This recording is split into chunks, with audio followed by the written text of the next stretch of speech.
Offshore, a union wants a public inquiry into North Sea helicopter safety. Pixabay Offshore Union RMT is repeating its call for a full public inquiry into North Sea helicopter safety a decade after the Super Puma tragedy.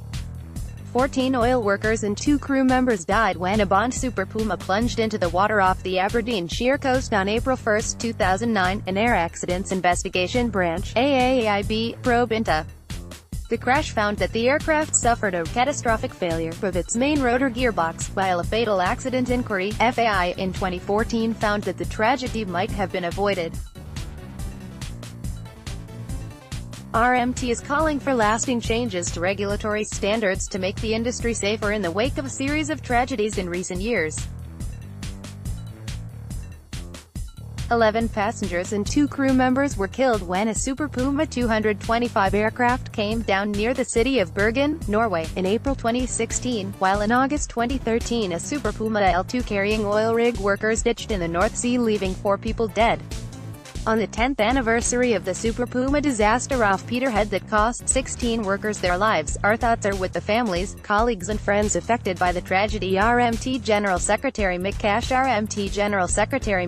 said. On the 10th anniversary of the Super Puma disaster off Peterhead that cost 16 workers their lives, our thoughts are with the families, colleagues and friends affected by the tragedy. Offshore workers remain angry that despite a 5-year fatal accident inquiry process we still await justice, meaningful changes in the public inquiry into helicopter safety in the North Sea that has long been our central demand. Meanwhile, confidence in the safety of offshore helicopter transport has declined as we continue to see commercial pressures on standards in a culture of cost-cutting. On this grim anniversary for the industry, the union pledges to step up the fight for North Sea helicopter safety, a public inquiry and lasting changes to regulatory standards that are the best way to restore offshore workers' confidence. The crash in 2009 claimed the lives of captain and co-pilot Paul Burnham, 31, from Ethlick in Aberdeenshire, and Richard Menzies, 24, from Droitwich Spa in Worcestershire.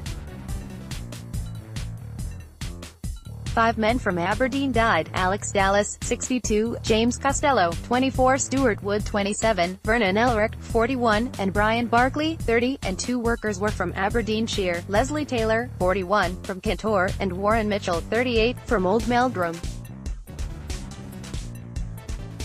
The other victims were Raymond Doyle, 57, from Cumbernauld; David Ray, 63, from Dumfries; Gareth Hughes, 53, from Angus; Nairn Ferrier, 40, from Dundee; James Edwards, 33, from Liverpool; Nolan Goebel, 34, from Norwich; and Mihail Zaraskis, 39, from Latvia. In a statement after the FAI, Bond Offshore said it accepted that it had made mistakes and that lessons have been learned and continue to be learned.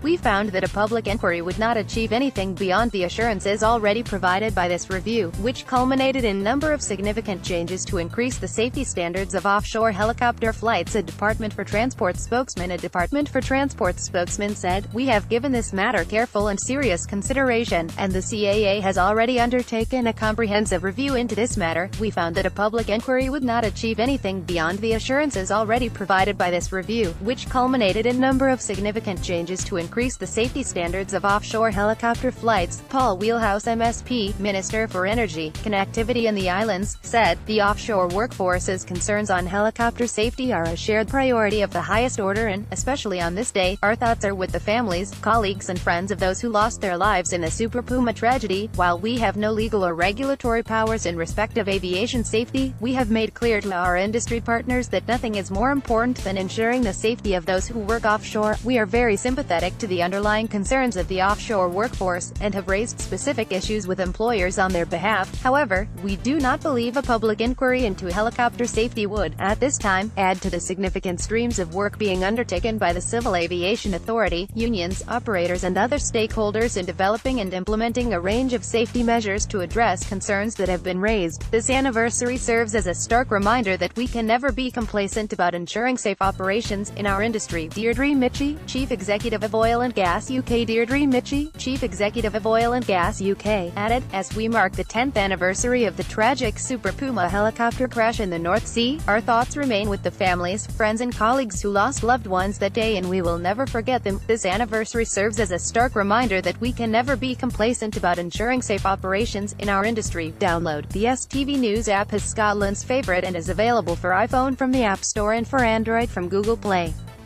Download it today and continue to enjoy STV News wherever you are.